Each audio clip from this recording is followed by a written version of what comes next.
Sarah Martinez thought she was just being kind to a lonely old man. She had no idea that her daily acts of compassion would uncover a family secret that had been buried for over 20 years. What started as simple medical checkups on a homeless veteran outside her hospital would soon reveal a truth so shocking that it would change both their lives forever. This is the incredible story of how a young nurse's heart led her to discover the grandfather she thought had died before she was even born. Before we jump back in, tell us where you're tuning in from, and if this story touches you, make sure you're subscribed, because tomorrow I've saved something extra special for you. The scorching Phoenix sun beat down mercilessly on the concrete sidewalks outside Metro General Hospital as Sarah Martinez pushed through the automatic glass doors, her navy blue scrubs already clinging to her skin despite the early morning hour. The digital clock above the reception desk glowed a harsh red 7:15, and she could already hear the familiar chaos of the emergency department coming to life. Phones rang incessantly, medical equipment beeped and hummed, and the steady stream of patients and their families created a constant buzz of conversation that echoed through the sterile corridors. Sarah had been working at Metro General for 3 years now, ever since graduating from nursing school with more determination than money. The public hospital served some of Phoenix's most vulnerable populations, and every shift brought its own unique challenges. Drug overdoses, domestic violence cases, uninsured patients who waited until their conditions became critical, and the heartbreaking regularity of people who simply had nowhere else to turn. It was exhausting work, but Sarah couldn't imagine doing anything else. There was something about being able to help people in their darkest moments that made all the stress and low pay worth it. As she made her way to the nurse's station to collect her assignments for the day, Sarah's attention was caught by a commotion near the main entrance. Tom Rivera, the hospital's head security guard, was speaking in increasingly frustrated tones to someone just outside the doors. Through the glass, Sarah could see an elderly man with weathered hands and clothes that had seen far better days. His hair was completely gray and unkempt, and even from a distance she could see the telltale signs of someone who had been living on the streets for a long time. "Sir, I've told you before, you can't just hang around the entrance," Tom was saying, his voice carrying the authority of someone who had dealt with this situation countless times before. "This is a medical facility, not a homeless shelter. You need to move along." The older man didn't respond with anger or defiance as Sarah might have expected. Instead, he simply nodded with quiet dignity and began to gather his few possessions. A worn military surplus backpack and a thin blanket that looked like it had been through countless nights outdoors. There was something about his demeanor that struck Sarah immediately. Despite his obvious circumstances, he carried himself with a certain pride, his shoulders straight and his movements deliberate. "Wait," Sarah found herself calling out as she approached the entrance. Tom turned to look at her with surprise, and the elderly man's eyes met hers for the first time. They were a striking blue-gray, clear and intelligent, despite the hardships written across his face. "Is everything okay here?" Tom's expression softened slightly when he saw Sarah. He had always respected her compassionate approach to patient care, even when it sometimes complicated his job. "This gentleman has been spending a lot of time around the hospital entrance lately. I'm just explaining that he needs to find somewhere else to go." Sarah looked more closely at the man, noticing details that her medical training had taught her to observe. His breathing seemed slightly labored. There was a persistent cough that he was trying to suppress, and she could see what looked like an untreated cut on his left hand. More concerning was the way he seemed to favor his right leg, shifting his weight in a way that suggested chronic pain. "Are you feeling all right, sir?" Sarah asked, gently stepping closer. "I'm a nurse here. If you're not feeling well, we should get you checked out." The man's eyes widened slightly, as if he wasn't used to being spoken to with such kindness. When he spoke, his voice was gravelly from years of hard living, but there was an unmistakable intelligence and education in his words. "I'm fine, miss. Don't want to be any trouble. Just trying to stay cool in this heat."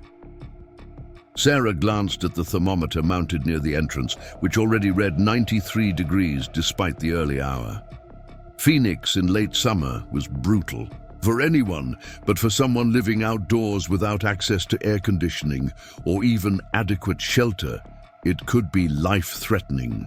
"What's your name?" Sarah asked, ignoring Tom's slightly exasperated expression. "Frank," the man replied after a moment's hesitation. "Frank Williams." "Well, Mr. Williams, why don't you come inside for a few minutes, just to cool off, and maybe let me take a look at that hand. It looks like it might need some attention." Frank glanced nervously at Tom, who was clearly not thrilled with this development. "I don't have any money for medical bills, miss. Can't afford to owe anybody." Sarah's heart clenched at the quiet dignity in his voice, the way he was trying to maintain his pride, even in desperate circumstances. "Don't worry about that right now. Let's just make sure you're okay. The emergency department sees people regardless of their ability to pay." Tom stepped forward, his professional instincts warring with his respect for Sarah's judgment. "Sarah, you know the hospital's policy about non-emergency cases taking up space in the ED. A potential infection in this heat, dehydration, and what looks like a respiratory issue?" Sarah replied, her voice taking on the confident tone she used when advocating for her patients. "I'd say that qualifies as needing medical attention." Frank looked between the two of them, clearly uncomfortable with being the center of attention, but also obviously in need of help. Finally, he nodded slowly. "Just for a few minutes, if it's really okay." As Sarah led Frank through the automatic doors into the blessed coolness of the hospital's air conditioning, she noticed the way his entire body seemed to relax slightly. The tension in his shoulders eased, and his breathing became less labored almost immediately. It was a stark reminder of just how difficult life on the streets could be, especially for someone who appeared to be in his 60s or 70s. The emergency department was already bustling with activity despite the early hour. Preparing and narrating this story took us a lot of time, so if you are enjoying it, subscribe to our channel. It means a lot to us. Now back to the story. Jennifer Park, the department head, was reviewing charts at the central station while nurses moved efficiently between patient rooms. Sarah caught Dr. Park's attention and gestured toward Frank. "Dr. Park, this is Mr. Williams. I'd like to get him checked in for a basic evaluation. He's been experiencing some respiratory issues and has an untreated wound on his hand." Dr. Park looked up from her charts, her expression professional but slightly questioning. She was known for running a tight ship and being protective of the department's resources, but she also trusted Sarah's clinical judgment. After a moment of observation, she nodded. "Room 7 is open. Get his vitals and a basic history. Then I'll take a look." Frank hesitated at the threshold of the examination room, his eyes taking in the clean white walls, the medical equipment, and the comfortable bed with fresh linens. "I'm probably just going to get everything dirty," he said quietly. "That's what washing machines are for," Sarah replied with a warm smile. "Please have a seat on the bed. Let's get you comfortable." As Frank slowly settled onto the examination table, Sarah could see the relief in his posture as he was finally able to rest in a truly safe, climate-controlled environment. She began her standard assessment, taking his blood pressure, checking his pulse, and listening to his breathing with her stethoscope. "How long have you been living outside, Mr. Williams?" Sarah asked gently as she worked. Frank was quiet for a long moment, staring at his hands. "About 15 years now, give or take, since I lost my apartment. And before that? Worked construction mostly, some factory jobs. Did what I could." He paused, then added quietly, "I'm a veteran, served in Vietnam from 68 to 70. Sarah's respect for the man deepened immediately. She had always felt a special connection to veterans, partly because her own father had served in the military before she was born.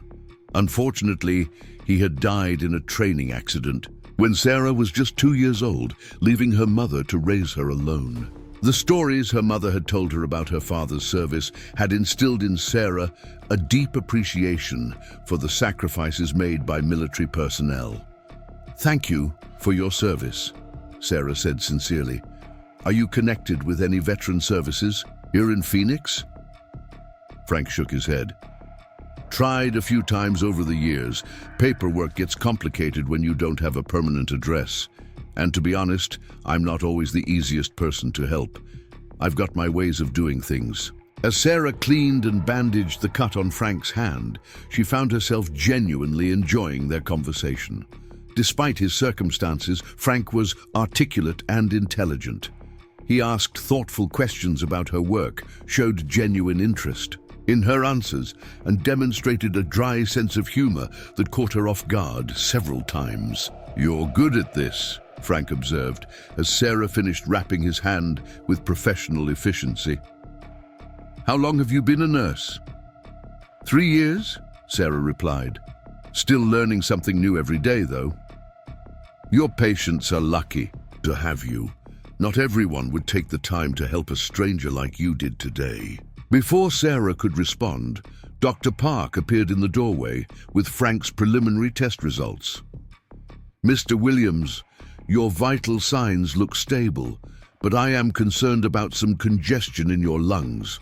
It's likely bronchitis, which can become serious if left untreated, especially in someone living outdoors. I'm going to prescribe an antibiotic and a bronchodilator inhaler."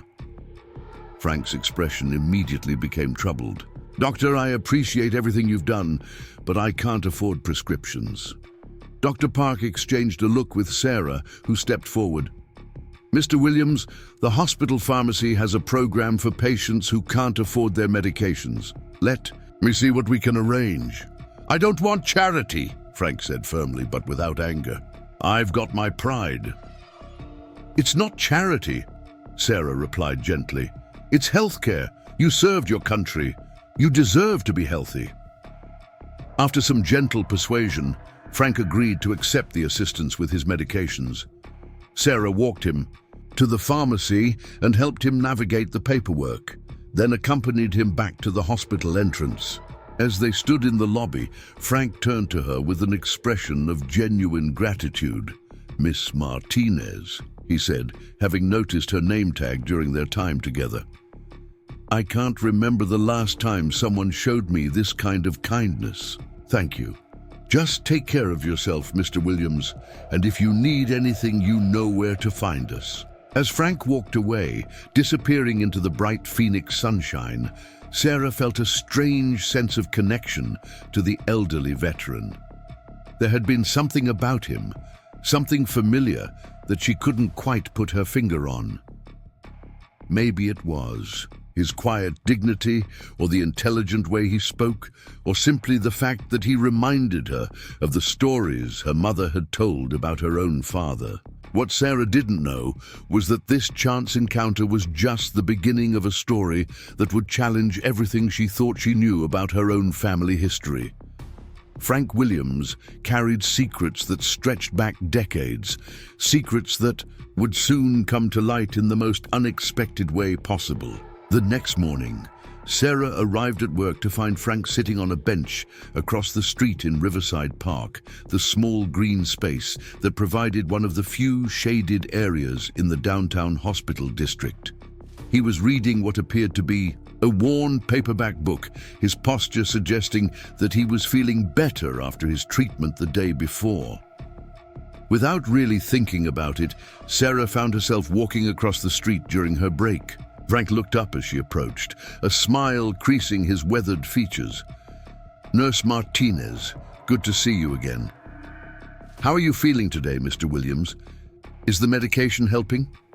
Much better, thanks to you. The cough is nearly gone. Already. He gestured to the space beside him on the bench. Care to sit for a minute? You look like you could use a break. Sarah glanced back at the hospital, calculating how much time she had left on her break, then settled onto the bench, beside Frank. Up close, she could see that his book was a collection of poetry, its pages yellowed with age and frequent reading. "You like poetry?" Sarah asked, genuinely curious. Frank nodded, closing the book carefully. "Always did. Started reading it during my time in Vietnam. Helped me make sense of things that didn't make much sense otherwise." They sat in comfortable silence for a few minutes, watching the steady stream of people entering and leaving the hospital across the street. Finally, Frank spoke again. "You remind me of someone," he said quietly. "Someone I used to know a long time ago." Sarah turned to look at him, surprised by the wistful tone in his voice. "Oh? Who's that?" Frank was quiet for so long that Sarah thought he might not answer. When he finally spoke, his voice was thick with emotion. "My daughter, she would have been about your age now if—" He trailed off, staring at his hands. "What happened to her?" Sarah asked gently. "Lost touch with my family years ago. Made some mistakes, burned some bridges. By the time I tried to make things right, it was too late. My daughter was gone, and I never got to meet my granddaughter." Sarah's heart ached for the pain she could hear in Frank's voice. She thought about her own family, how close she was to her mother despite their modest circumstances. The idea of being separated from family by circumstances and poor choices was heartbreaking. "I'm sorry," Sarah said simply. "That must be incredibly difficult." Frank nodded, then looked at her with those striking blue-gray eyes. "But you know what? Talking to you yesterday, seeing your kindness, it reminded me that there's still good in the world, still people who care about others, even strangers."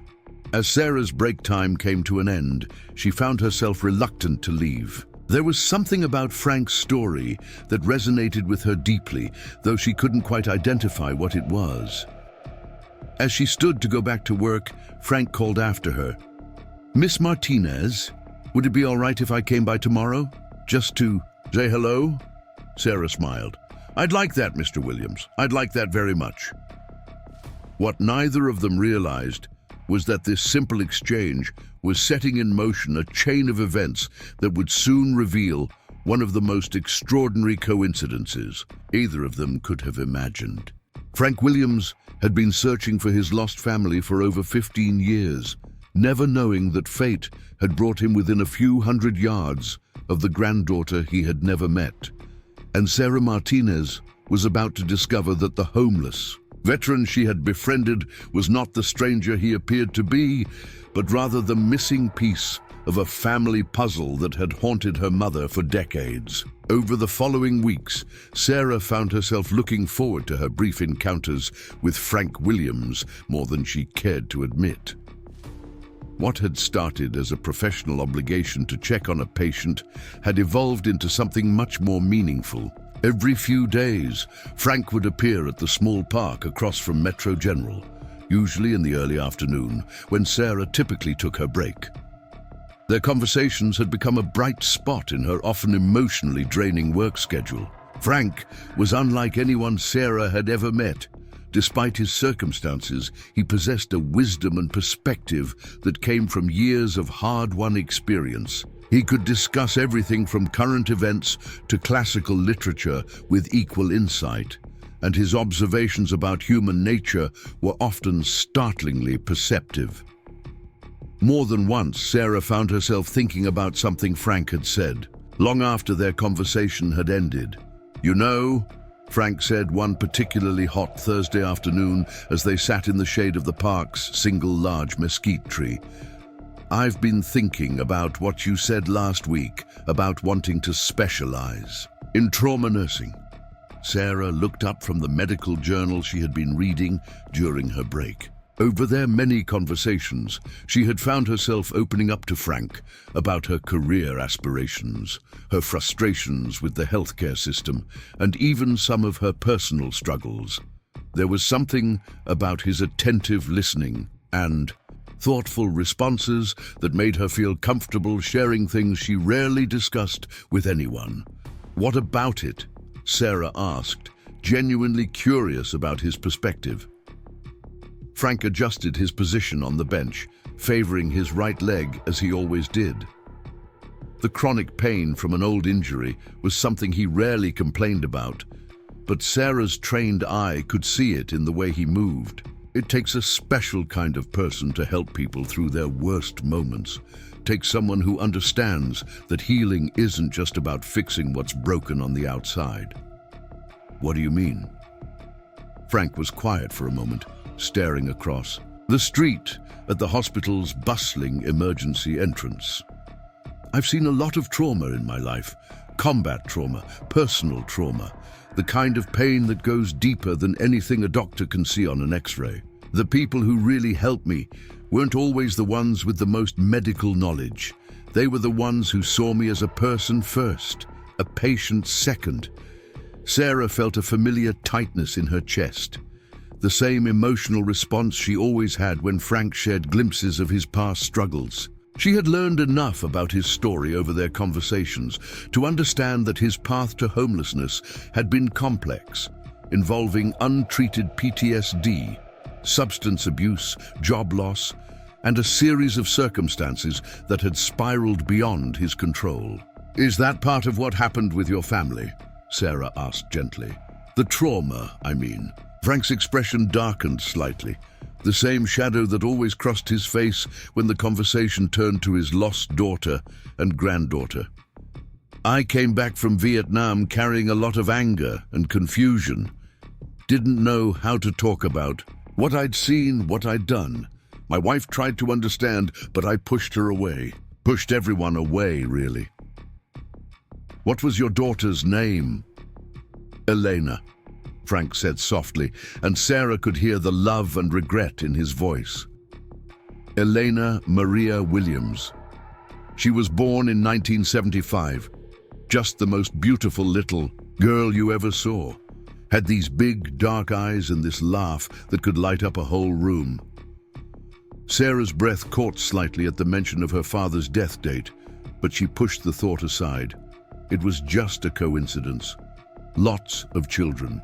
Had been born in the mid-70s. "She sounds wonderful," Sarah said. "What happened?" Frank's hands clenched and unclenched in his lap, a nervous habit Sarah had noticed whenever he talked about his family. "I was drinking too much, working construction jobs that kept me away from home for weeks at a time. When I was home, I was angry and unpredictable. My wife, Carmen, she finally had enough, took Elena and left when the little one was about 5 years old." "Did you try to find them?" "For a while, yes. But Carmen was smart about it, changed their names, moved to a different state.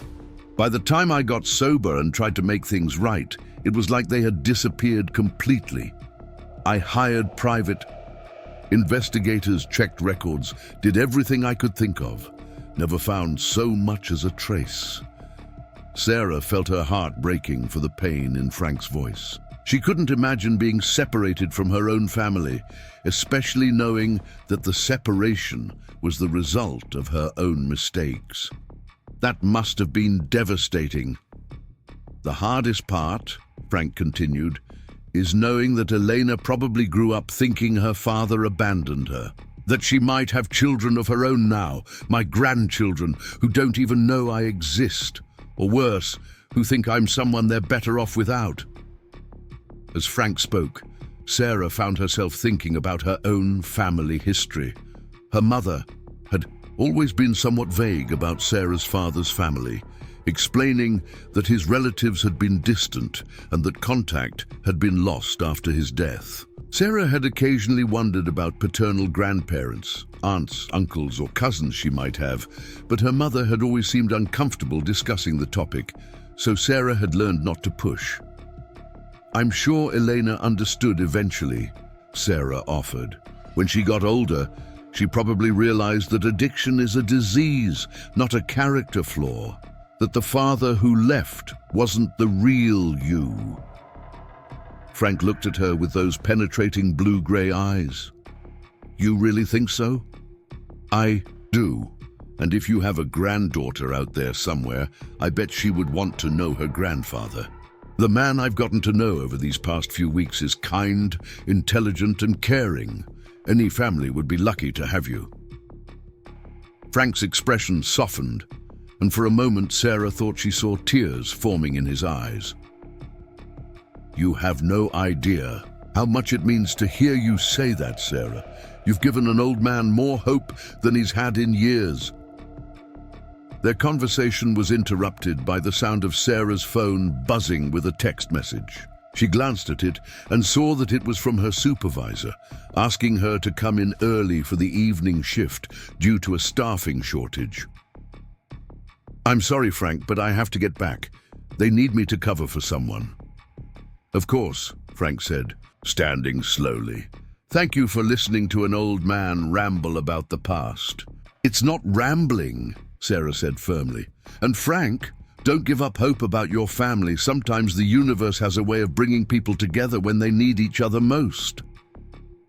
As Sarah hurried back across the street to the hospital, she couldn't shake the feeling that there was something important she was missing, some connection she should be making. Frank's story resonated with her in a way that felt deeper than simple sympathy for his situation. That evening, as Sarah worked through her shift in the emergency department, she found her mind wandering back to her conversation with Frank. Something about his description of his daughter Eleanor had stirred a memory, though she couldn't quite place what it was. During a brief lull in the action, she found herself thinking about the few details she knew about her own father's family.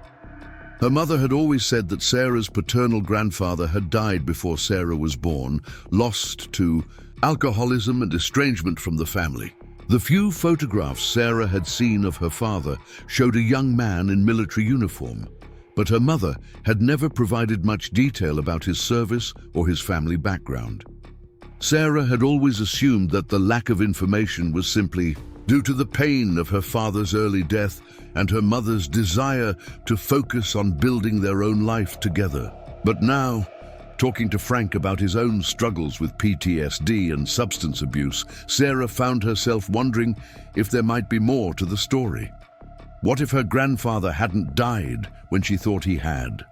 What if he had simply disappeared from the family, lost to addiction and mental health struggles the way Frank had been? The thought was both intriguing and unsettling. Sarah had built her identity around being the daughter of a single mother, the granddaughter of people she had never known. The possibility that one of those grandparents might still be alive was something she had never seriously considered. During her lunch break the next day, Sarah decided to do something she had never done before. She called her mother from the hospital's quiet garden area, hoping to get some clarification about her father's family history. Hi, Mom, Sarah said, when Linda Martinez answered the phone. Do you have a few minutes to talk? Of course, Mija. Is everything okay? You sound a little strange. Sarah hesitated, not quite sure how to approach the subject. I've been thinking lately about Dad's family. You've always said that his father died before I was born, but I was wondering if you could tell me a little more about what happened.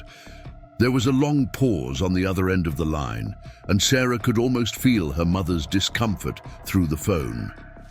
Why are you asking about this now, Sarah? It's ancient history. I don't know, I guess I'm just curious. I'm 28 years old and I realize I don't know much about half of my family tree.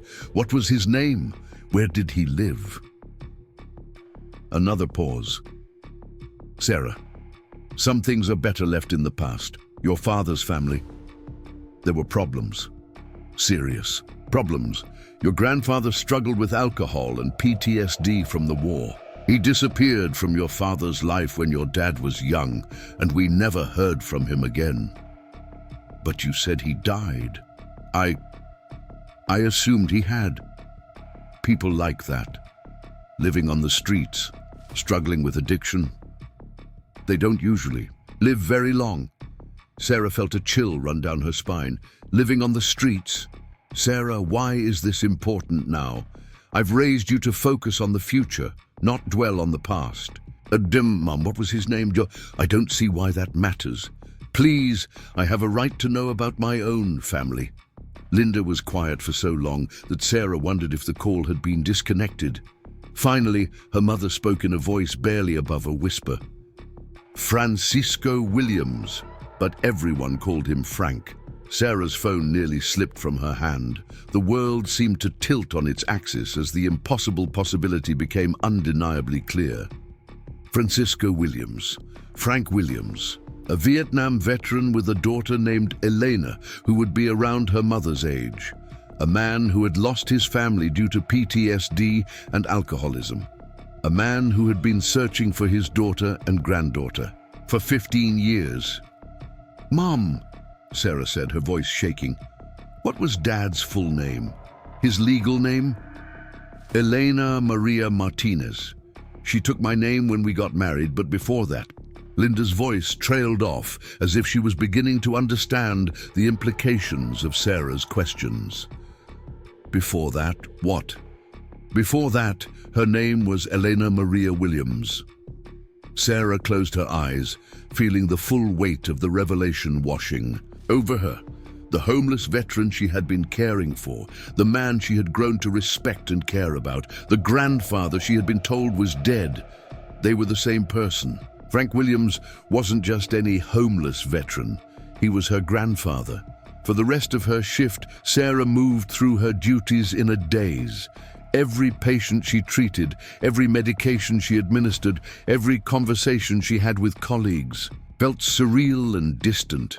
Her mind kept returning to the impossible coincidence that had brought her and Frank together. Out of all the hospitals in Phoenix, out of all the nurses who could have encountered him that first day, it had been her, his own granddaughter. The more Sarah thought about it, the more the pieces fell into place. Frank's intelligence and education, which had seemed remarkable for someone who had been homeless for so long, made sense when she considered that he came from the same family line as her father, who had been known for his quick wit and love of learning. Frank's blue-gray eyes were exactly like the ones Sarah saw in her father's military photographs. Even some of Frank's mannerisms and ways of speaking reminded her of stories her mother had told about her father.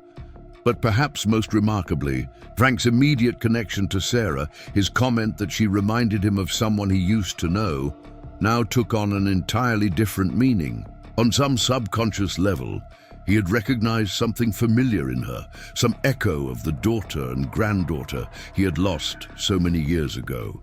As Sarah's shift ended and she prepared to leave the hospital, she realized that she was facing one of the most difficult decisions of her life. Should she tell Frank immediately who she was? Should she speak to her mother first?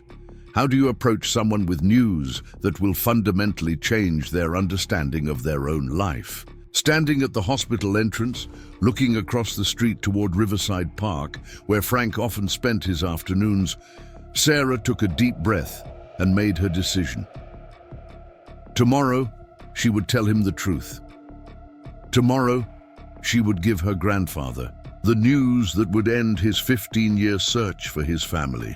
But tonight, she needed to call her mother and begin the difficult process of healing wounds that had been festering for decades.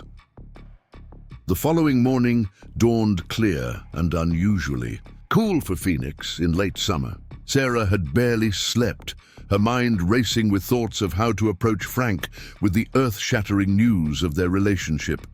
She had spoken with her mother until nearly midnight, a conversation filled with tears, explanations, and the beginning of what Sarah hoped would be a long process of healing for their family. Linda had explained that she had told Elena, Sarah's father, that his father was dead because it had seemed kinder than the truth. That Francisco Williams had disappeared into addiction and homelessness, leaving behind only pain and broken promises. When Elena herself had died in the military training accident, Linda had seen no reason to continue the fiction with Sarah, especially since she had no way of knowing whether Frank was even still alive. I thought I was protecting you, Linda had said through her tears. "I thought it was better for you to believe your grandfather was dead than to spend your life wondering why he had abandoned your father." Sarah had spent the remainder of the night alternating between excitement at the prospect of reuniting Frank with his family and anxiety about how he would react to the news. Would he be happy, overwhelmed, angry that he had been deceived for so long? Now, as Sarah made her way across the street to Riverside Park, she could see Frank sitting on their usual bench, reading his worn book of poetry. He looked up as she approached, his face brightening with the warm smile that had become so familiar to her over the past few weeks. "Good morning, Sarah. You're here earlier than usual. I needed to talk to you about something important," Sarah said, her voice slightly unsteady despite her efforts to remain calm. Frank immediately set down his book and gave her his full attention. "Is everything all right? You look upset." Sarah took a deep breath, sitting down beside him on the bench. For a moment, she just looked at him, really looked at him, seeing not just the homeless veteran she had befriended, but her grandfather, her father's father, the man whose absence had shaped so much of her family's history. "Frank," she began, slowly, "yesterday I asked my mother some questions about my family history, about my father's side of the family, specifically." Frank nodded, though his expression showed some confusion about why Sarah would be discussing this with him. "You told me that your daughter's name was Elena, and that she was born in 1975. "That's right. And you said your last name is Williams." Frank's expression began to change as he sensed that this conversation was heading somewhere significant. "Yes, Francisco Williams, but what does this have to do with—" "My father's name was Elena Martinez," Sarah said quietly, "but before she married my mother, before she took my mother's name, her name was Elena Williams." Frank's book slipped from his hands and fell to the ground. His face went completely pale, and for a moment, Sarah was afraid he might faint. His eyes, those distinctive blue-gray eyes that she now realized she had inherited, searched her face with desperate intensity. That's not possible," Frank whispered. "My father was born in 1975 to Francisco and Carmen Williams. She served in the military after high school and died in a training accident in 1997 when I was 2 years old. My mother raised me as a single parent and told me that my grandfather had died before I was born." Frank's hands were shaking as he reached out towards Sarah, then pulled back, as if he was afraid that touching her might make her disappear. "You're saying that I'm your granddaughter, Frank. I'm Elena's daughter. I'm Sarah Elena Martinez Williams." For several long moments, neither of them spoke. Frank stared at Sarah as if he was seeing her for the first time, while Sarah watched the emotions play across his weathered features. Disbelief, hope, joy, and overwhelming. Grief seemed to chase each other through his expression. Finally, Frank spoke in a voice so quiet Sarah had to lean forward to hear him. "Elena is gone." Sarah nodded, tears beginning to form in her eyes. "She died when I was very young. I'm so sorry you never got to reconcile with her." Frank's composure finally broke, and he began to cry with the kind of deep, wrenching sobs that come from years of accumulated grief and loss. Sarah didn't hesitate. She wrapped her arms around her grandfather and held him as he mourned the daughter he had lost and the years they had all missed together. "I looked for her everywhere," Frank said through his tears. "I hired investigators. I checked records. I never stopped hoping that someday I would find her and be able to apologize for the man I was when she was young." "She knew you loved her," Sarah said, though she wasn't entirely sure if this was true. "And Frank, Grandpa, she gave me your middle name, Elena." Mum told me last night that it was Dad's way of honoring you, even though you weren't. In her life. Frank pulled back to look at Sarah, his eyes red with tears, but also shining with a joy she had never seen before. You're really her daughter. You're really my granddaughter. I am, and I've been taking care of you without even knowing it. Frank laughed through his tears, a sound of pure amazement. All these weeks, all these conversations. You were right there, and I never knew. But you sensed something, didn't you? You said I reminded you of someone. Frank nodded, reaching up to gently touch Sarah's face. You have her eyes, Elena's eyes, and her smile. I should have seen it sooner. They sat together in the park for nearly an hour, sharing stories and beginning the process of getting to know each other as family rather than just friends. Frank told Sarah about Elena's childhood, about her love of animals and her determination to serve in the military. Sarah shared memories that her mother had preserved about her father, stories that Frank had never heard. As the morning progressed and Sarah realized she needed to get to work, Frank asked the question that had been weighing on both their minds.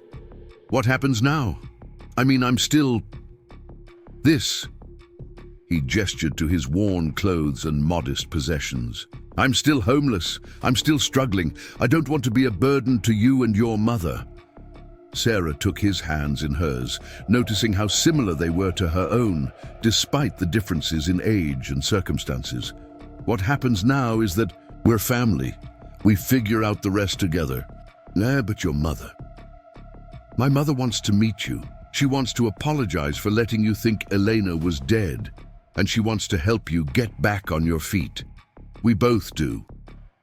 Frank shook his head in wonder. I can't believe this is real. After all these years of searching, of wondering, of hoping, you found me. Actually, Sarah said with a smile, I think you found me. You came to my hospital, remember? As Sarah prepared to leave for work, she realized that everything about her life had changed in the span of a single conversation. She wasn't just Sarah Martinez anymore, a nurse from a small family trying to make her way in the world. She was Sarah Martinez Williams, granddaughter of a Vietnam veteran who had survived decades of hardship and loss. She was part of a story that was much larger and more complex than she had ever imagined. But more than that, she had been given the opportunity to help heal wounds that had been open for far too long. Frank's search for his family was over, but their journey together was just beginning. The rest of Sarah's shift passed in a blur of emotions and anticipation. Every patient she treated, every medication she administered felt surreal against the backdrop of her life-changing discovery. Her colleagues noticed her distracted demeanor, but Sarah found it impossible to explain what had happened without sounding like she was telling an elaborate fictional story. The idea that she had been unknowingly caring for her own grandfather, for weeks, seemed too incredible to be true, even to her. During her lunch break, Sarah called her mother again, this time with a sense of urgency that hadn't been there during their previous conversation. The initial shock of discovery was beginning to wear off, replaced by a growing awareness of the practical challenges they would face in bringing Frank back into their family fold. Mom, we need to talk about logistics, Sarah said as soon as Linda answered the phone. Frank is living on the streets. He's been homeless for 15 years. We can't just have a tearful reunion and expect everything to be okay. Linda's voice was still heavy with the emotional weight of the previous night's revelations. I know, Mia. I've been thinking about it all morning. I keep wondering what Elena would want us to do, how she would handle this situation. She would want us to help him, Sarah said without hesitation. Whatever mistakes he made in the past, whatever led to their separation, Dad wouldn't want her father living on the streets when we have the ability to help. You're right, of course, but Sarah, this is going to be complicated. Frank has been living independently for so long, dealing with his own demons, his own way of surviving. We can't just expect him to seamlessly integrate back into family life. Sarah knew her mother was right. During their conversations over the past few weeks, Frank had demonstrated a fierce independence and pride that had helped him survive on the streets, but might also make him resistant to accepting help from family members he barely knew. The man who had initially refused charity medical care was unlikely to easily accept housing, financial support, or the kind of comprehensive assistance he would need to transition back into mainstream society. "I think we need to take this slowly," Sarah said. "Frank is proud, and he's been taking care of himself for a long time. If we come on too strong, we might push him away." "What are you suggesting?" "I'm suggesting we start small, maybe invite him to dinner this weekend, let you two meet each other again after all these years. See how he reacts to being back in a family environment, then we can talk about longer-term solutions." Linda was quiet for a moment, and Sarah could almost hear her mother wrestling with decades of complicated emotions. "Sarah, I need to tell you something. I wasn't entirely honest last night about why I told Elena her father was dead." Sarah felt a knot form in her stomach. "What do you mean?" "I mean that Frank didn't just disappear from Eleanor's life. There was a final confrontation. A fight that ended with some very hurtful things being said on both sides. Elena told her father that she never wanted to see him again, that as far as she was concerned, he was already dead to her. The revelation hit Sarah like a physical blow. "Mom, why didn't you tell me this last night?" "Because I was hoping we wouldn't have to deal with it, because I thought maybe it would be better to let sleeping dogs lie.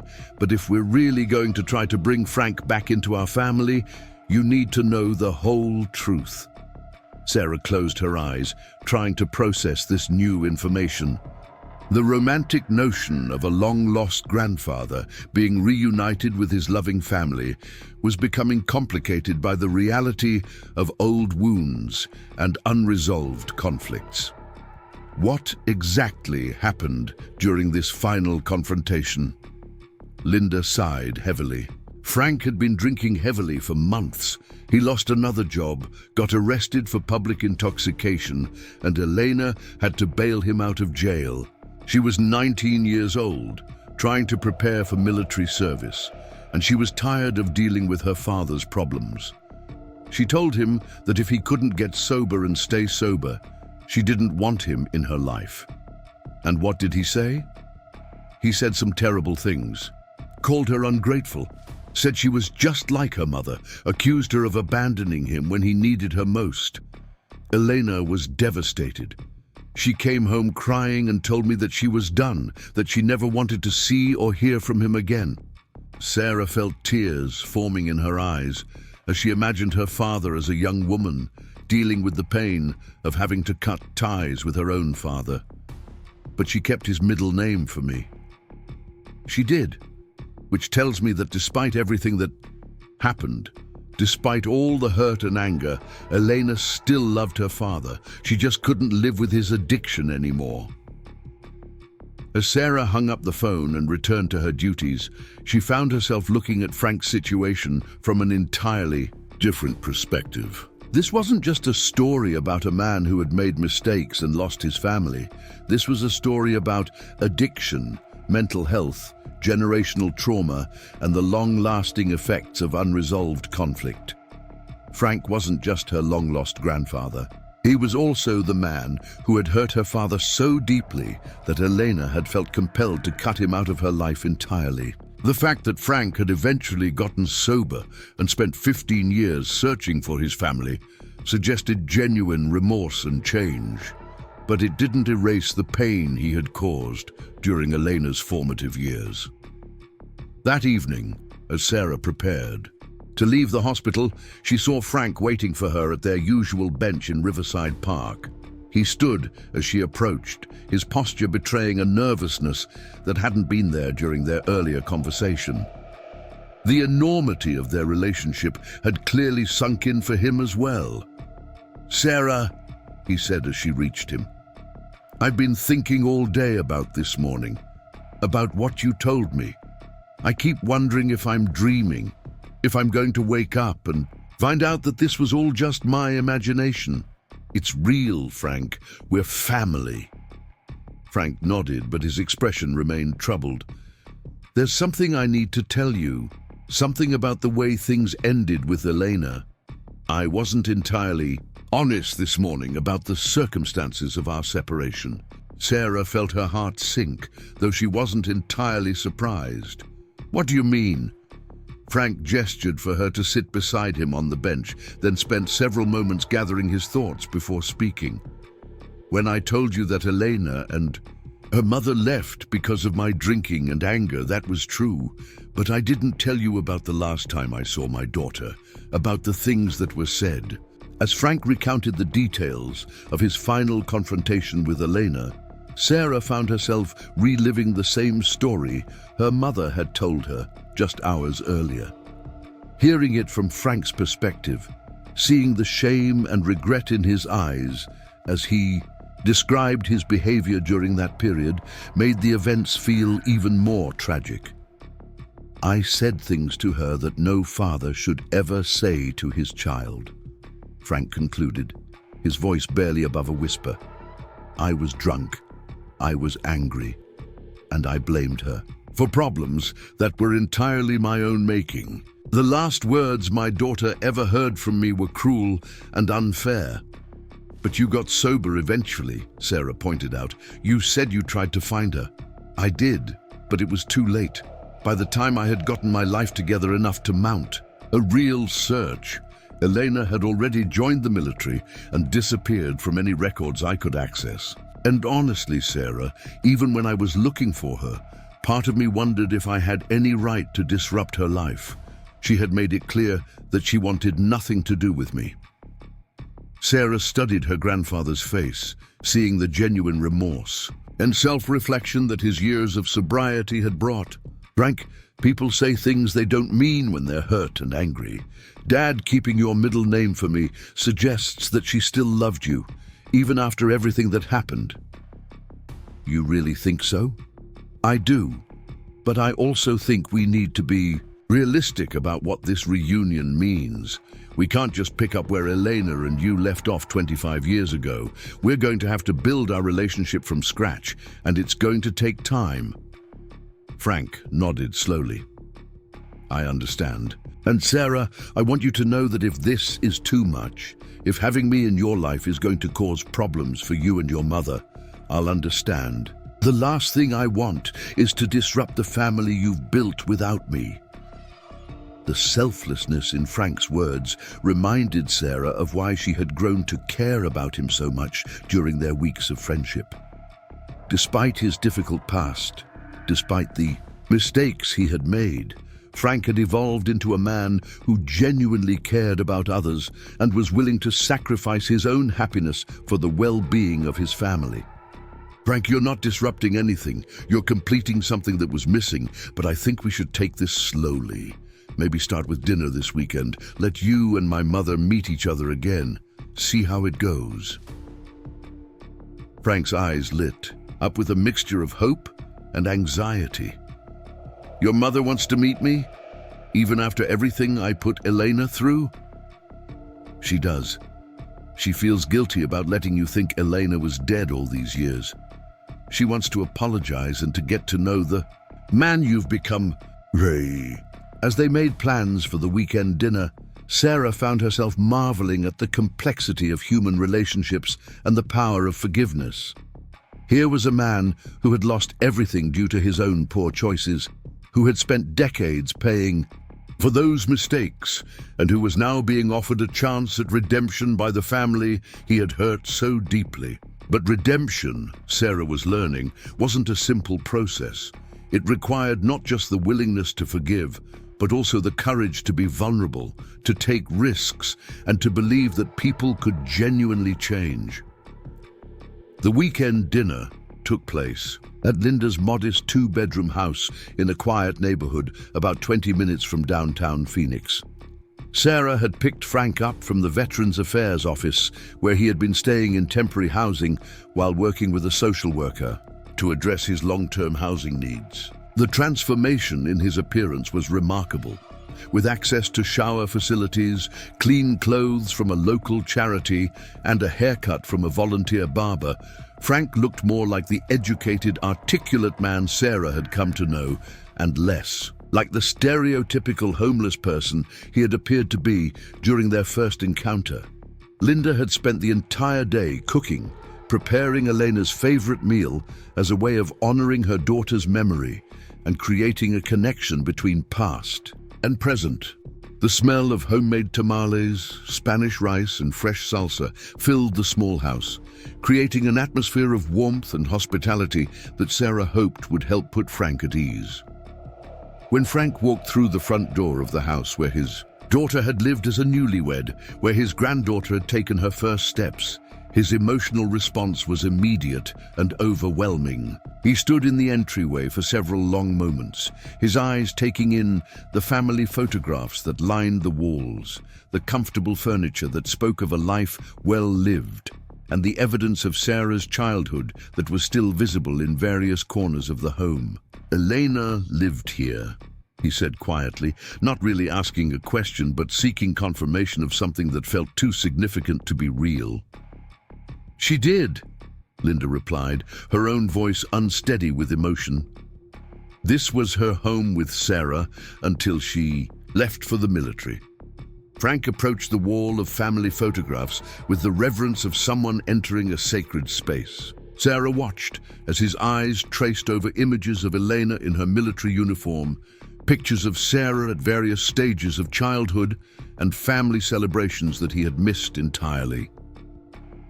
"She was beautiful," Frank said, stopping in front of Elena's military portrait. "She looked so strong, so confident, nothing like the angry young woman I remember from our last conversation." Linda joined Frank in front of the photograph. She was strong, and she was confident, but Frank, she was also hurt. She carried the pain of your relationship with her throughout her life. Frank nodded, accepting the truth of Linda's words, without defensiveness. "I know, and I'm sorry. I'm sorry for the pain I caused her, for the pain I caused you, and for the years Sarah grew up without knowing she had a grandfather who loved her." The three of them spent the next several hours sharing stories, looking at photographs, and beginning the delicate process of weaving Frank back into the family narrative. Linda told Frank about Elena's military service, her marriage, her excitement, about becoming a mother, and her dreams for Sarah's future. Frank shared memories of Elena's childhood that Linda had never heard, stories that painted a picture of a father who had loved his daughter deeply, even when he was incapable of showing it in healthy ways. Sarah found herself serving as a bridge between her mother and grandfather, helping to facilitate conversations that might otherwise have been too difficult or emotionally charged. She could see that both Linda and Frank were making genuine efforts to move beyond the pain of the past, but she could also sense the years of hurt and misunderstanding that would take time to heal. As the evening progressed, the conversation naturally turned to Frank's current situation and his plans for the future.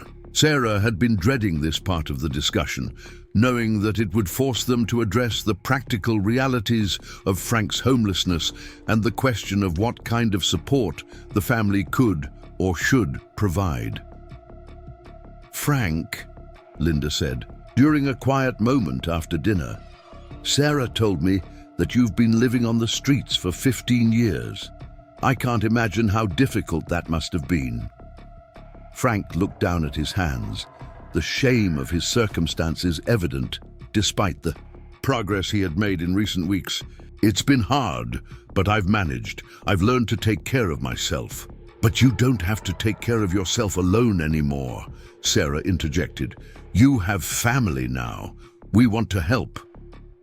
Frank's expression became conflicted, and Sarah could see him wrestling with his pride and independence.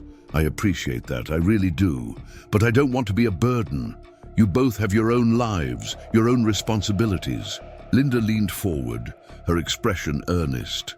Frank, Elena is gone. I can't make amends with her for the years of separation, for the pain that was caused on all sides, but I can try to honor her memory by helping her father, by making sure that Sarah has the chance to know her grandfather. What are you suggesting? Linda exchanged a look with Sarah before continuing.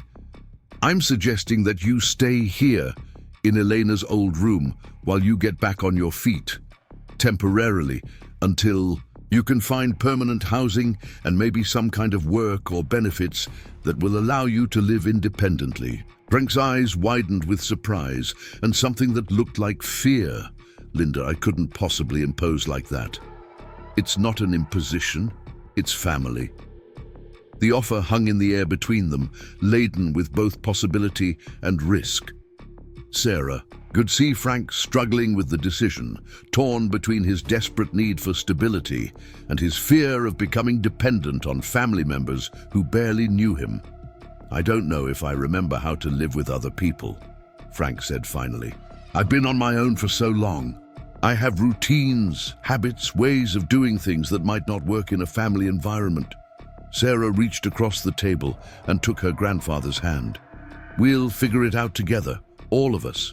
We're not expecting you to be someone you're not, Frank. We just want you to be safe and healthy and part of our family. Frank looked around the warm, welcoming house at the faces of the daughter-in-law and granddaughter who were offering him something he had never dared to hope for. Finally, with tears in his eyes, he nodded. Okay, he said quietly, I'll try. But if it doesn't work out, if I'm too much trouble or if old patterns start to emerge, you have to promise me that you'll tell me honestly. I won't be the cause of pain in this family ever again. As Linda showed Frank to Eleanor's old room and Sarah helped gather his few possessions from the VA facility, she felt a profound sense of completion. The family circle that had been broken so many years ago was finally being repaired, not through forgetting the past or pretending that old wounds didn't exist, but through the harder work of forgiveness, understanding and commitment to building something new from the pieces of what had been lost. Frank's integration into their family wasn't going to be simple or without challenges. There would be difficult conversations about the past, moments of tension as they learned to live together, and the ongoing work of building trust and understanding across years of separation and hurt. But for the first time in her life, Sarah felt like she truly understood where she came from, who her people were, and how the threads of her family story wove together to create the person she had become. Standing in Elena's old room, watching Frank carefully place his worn book of poetry on the nightstand beside the bed where her father had once slept, Sarah realized that sometimes the most important discoveries happen not through dramatic revelations or life-changing events, but through the simple act of paying attention to the people around us and being open to the possibility that strangers might not be strangers after all. 6 months after Frank Williams moved into his daughter's childhood bedroom, the transformation in all 3 family members was nothing short of remarkable. What had begun as a tentative experiment in family reunification had evolved into something none of them had quite expected, a genuine, functioning household built on mutual respect, shared responsibilities, and the kind of daily intimacy that creates real bonds between people. Frank's adaptation to family life had not been without its challenges. The first few weeks had been particularly difficult as he struggled with nightmares, anxiety about enclosed spaces after years of sleeping outdoors, and a deep-seated fear that he would somehow damage the fragile relationships he was building with Linda and Sarah. There had been moments when he had packed his few belongings and prepared to leave, convinced that his presence was more burden than blessing to the family that had welcomed him home. But Linda and Sarah had persisted with the kind of patient determination that Frank was beginning to recognize as a family trait. When he woke up screaming from Vietnam flashbacks, Linda would make him chamomile tea and sit with him until the tremors subsided. when he struggled with the overwhelming sensory experience of being inside a house after years of outdoor living. Sarah would take him for long walks through the neighborhood, helping him gradually readjust to the rhythms of suburban life. Most importantly, they had given him purpose. Frank had initially resisted their suggestions that he apply for disability benefits or veteran services, insisting that he didn't want to be dependent on anyone or anything. But when Sarah pointed out that his military service had earned him certain rights and benefits, and that using those resources would allow him to contribute financially to the household, Frank had reluctantly agreed to meet with a counselor at the Phoenix VA hospital. The process of reconnecting with veteran services had been both healing and painful for Frank. On one hand, it provided him with access to mental health care, medical treatment for his chronic pain, and a modest but steady income that allowed him to pay Linda rent and contribute to household expenses. On the other hand, it forced him to confront decades of untreated trauma and to acknowledge the ways that his unaddressed PTSD had contributed to the destruction of his family relationships. Dr. Marcus Thompson, the VA psychiatrist who had been working with Frank, had explained to Sarah and Linda that Frank's case was unfortunately common among Vietnam veterans. Many had returned from war with severe psychological trauma at a time when PTSD was poorly understood and rarely treated effectively. Without proper support, many veterans had turned to alcohol and drugs as a way of self-medicating their symptoms, leading to the kind of downward spiral that had ultimately cost Frank his family and his home.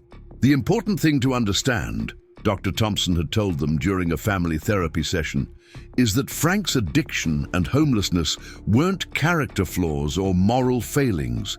They were symptoms of untreated trauma. The man you're getting to know now, the man who's been sober for over a decade and who has worked so hard to rebuild his life, that's who Frank really is underneath all the pain and damage. This perspective had been particularly helpful for Linda, who had struggled with feelings of anger and resentment about the years Elena had spent believing her father was dead. Understanding that Frank's disappearance from their lives had been the result of mental illness rather than abandonment had allowed Linda to begin the process of genuine forgiveness. The breakthrough moment in their family healing had come during an unexpected conversation on a quiet Sunday morning in March.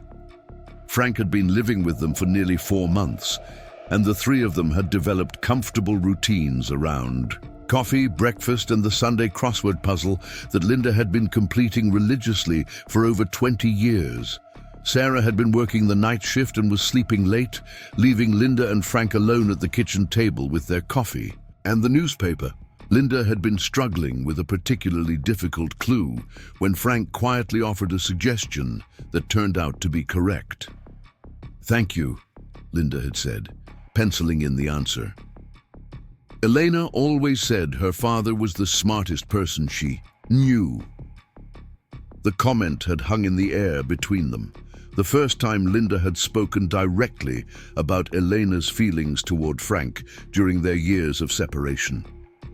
Frank had set down his coffee cup, his hands trembling slightly as he processed what Linda had said. She said that, even after everything that happened. Linda had nodded, her own eyes filling with tears. She said it right before she left for basic training. She was angry and hurt, but she also said that losing you was like losing a piece of herself. She said she had inherited your intelligence and your stubbornness, and that she didn't know how to be proud of one without being ashamed of the other. Frank had broken down completely at that point, sobbing with a grief that had been building for decades. But for the first time since Sarah had revealed their relationship, his tears had been mixed with something like peace. Elena hadn't forgotten him. She hadn't erased him from her memory or her identity. Despite everything, she had carried pieces of him with her throughout her life. That conversation had marked a turning point in Frank's emotional healing and in his relationship with Linda. They began having regular talks about Elena, sharing memories and stories that helped both of them process their complicated feelings about the past. Linda told Frank about Elena's military career, her excitement about becoming a mother, her plans for Sarah's education, and her hopes for the future. Frank shared memories of Elena's childhood that Linda had never heard, stories that revealed a side of Elena that had been lost during the painful years of Frank's addiction. Through these conversations, a remarkable thing happened. Linda and Frank began to develop their own relationship, independent of their shared grief about Elena.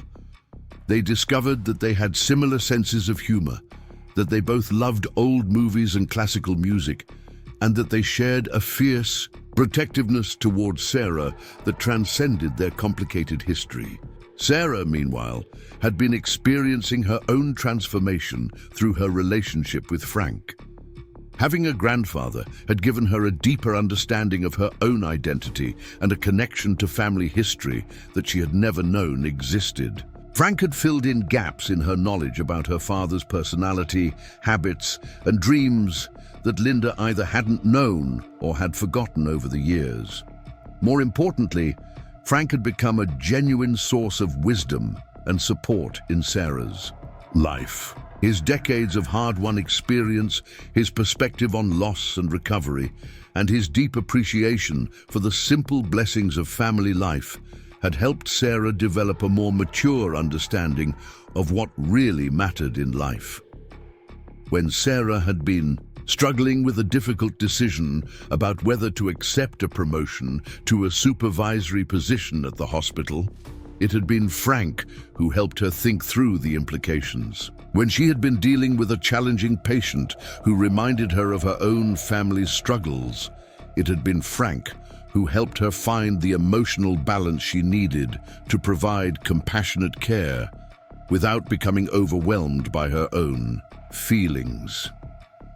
"You know," Frank had told her during one of their evening walks through the neighborhood, "watching you work, seeing the way you care for people who are struggling, it reminds me that there's still good in the world, that there are still people who choose kindness even when it's difficult." "I learned it from watching my mother," Sarah had replied, "and from watching you." Frank had stopped walking, turning to look at her with surprise. "From watching me? From watching how you've handled everything that's happened to you, how you've managed to stay kind and generous despite everything you've been through, how you've never let bitterness destroy your capacity to care about other people." It was true. Despite his years on the streets, despite the trauma and loss and addiction that had shaped so much of his life, Frank had maintained a fundamental decency that Sarah found both inspiring and humbling. He volunteered regularly at the VA hospital, helping other veterans navigate the complex process of accessing services. He had become a mentor figure for several younger homeless individuals in the neighborhood, offering practical advice and emotional support to people who were struggling with many of the same challenges he had faced. Most remarkably, Frank had begun writing again. During his years on the streets, he had abandoned most of his intellectual pursuits, focusing simply on survival. But living with Linda and Sarah had rekindled his love of literature and his own creative expression. He had started keeping a journal, writing poetry, and even working on what he described as a memoir about his experiences with war, addiction, and homelessness. "I want to leave something behind," Frank had explained to Sarah when she discovered him writing late one evening, "something that might help other families understand what happens when trauma goes untreated and what's possible when people are willing to forgive and try again." The memoir project had become a family endeavor. Linda had offered to help with typing and editing, drawing on her experience as a school teacher. Sarah had provided medical and psychological context for some of Frank's experiences, helping him understand his own journey from a clinical perspective that made his story more accessible to general readers. Working on the book together had given all three of them a way to process their shared history while also creating something positive from their experiences. Frank's writing was raw and honest about his mistakes and failures, but it was also hopeful about the possibility of redemption and second chances. As spring turned to summer, the family had settled into routines that felt natural and sustainable. Frank had his own space and independence while also being fully integrated into their daily lives. He cooked dinner twice a week, managed the household's administrative tasks like bill paying and appointment scheduling, and had become the family's unofficial handyman, using skills from his construction days to maintain and improve Linda's house. More importantly, he had become a genuine source of joy and stability for both Linda and Sarah. Linda, who had been living alone since Sarah moved out for college, discovered that she enjoyed having another adult to share household responsibilities and daily conversations. Sarah, who had always felt the absence of extended family, finally understood what it meant to have multiple generations of wisdom and support available to her. The transformation was perhaps most visible during family gatherings and celebrations. Sarah's birthday in June had been the first major family celebration since Frank's return, and the three of them had approached it with some anxiety about how to navigate this new family dynamic. But the day had been nothing short of magical. Frank had surprised Sarah with a handmade photo album documenting Elena's life through pictures and memorabilia that Linda had preserved over the years. He had written captions for each photo, providing context and stories that brought Elena's memory to life in ways that neither Linda nor Sarah had experienced before. Linda had prepared Elena's favorite cake recipe, a tres leches cake that she hadn't made since Elena's death. The three of them had spent the afternoon looking through old photographs, sharing stories, and celebrating not just Sarah's birthday, but their reunion as a family. "This is what Elena would have wanted," Linda had said as they sat on the back porch that evening, watching the sunset and enjoying the cooling desert air. She would have wanted her father and her daughter to know each other. She would have been so happy to see us all together like this. Frank had nodded, his arm around Sarah's shoulders as they sat side by side on the porch swing he had recently repaired. "I think about her every day, about how proud she would be of the woman Sarah has become, about how grateful she would be to Linda for raising such an incredible daughter." As summer progressed, Frank's integration into the community had become increasingly visible and meaningful. He had joined a veteran support group that met weekly at a local community center. He had started volunteering with a non-profit organization that provided services to homeless individuals. He had even begun dating occasionally, having met a widow named Dorothy at a library book club that Linda had encouraged him to join. Sarah had been initially surprised by her protective feelings about Frank's romantic life, but she had come to understand that Dorothy was a positive influence who appreciated Frank's intelligence, humor, and resilience. Dorothy had been widowed for several years and understood the complexities of building new relationships later in life. "She makes him happy," Linda had observed after meeting Dorothy at a family barbecue in August, "and she understands what he's been through without trying to fix him or change him." The relationship with Dorothy had also given Frank a sense of possibility about his future that extended beyond his immediate family. For the first time in decades, he was able to envision a life that included companionship, shared interests, and the kind of everyday pleasures that he had thought were permanently beyond his reach. As autumn arrived and Frank approached his first anniversary of living with Linda and Sarah, the family had begun discussing long-term plans. Frank's disability benefits and part-time work with the VA had provided him with enough income to consider independent living arrangements, but none of them were eager to break up the household that had brought them all so much healing and happiness. "But what if we made this permanent?" Sarah had suggested during a family dinner in October. What if we just accepted that this is how our family works best? Linda had immediately agreed, pointing out that Frank's presence had enriched her life immeasurably, and that she couldn't imagine returning to living alone. Frank had been more hesitant, still concerned about being a burden, but eventually acknowledged that he had found the kind of stability and purpose he had been seeking for decades. The decision to formalize their living arrangement had led to practical discussions about home modifications, financial arrangements, and legal considerations. Frank had insisted on contributing a fair share to household expenses and had worked with a lawyer to ensure that his veterans' benefits would continue to support the family even after his death. More symbolically, they had decided to create a permanent memorial to Elena in the house. Frank had designed and built a beautiful garden space in the backyard with native desert plants, a small fountain, and a bench where family members could sit and remember Elena's life and legacy. The memorial garden had become a gathering place for reflection and conversation, a physical space where past and present could coexist peacefully. Sarah often found herself sitting there in the evenings after difficult shifts at the hospital, finding comfort in the connection to her father's memory and the presence of her grandfather's love.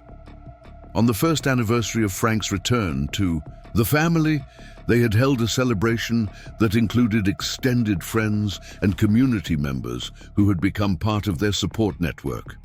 Dr. Thompson from the VA, Dorothy and her adult children, several of Frank's veteran friends, and Sarah's colleagues from the hospital had all gathered to acknowledge the remarkable journey of healing and reconciliation that had brought them to this point.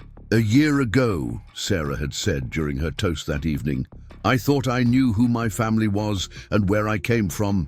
I thought I understood my own story. But sometimes the most important discoveries happen when we're not looking for them, when we're just trying to be kind to another human being."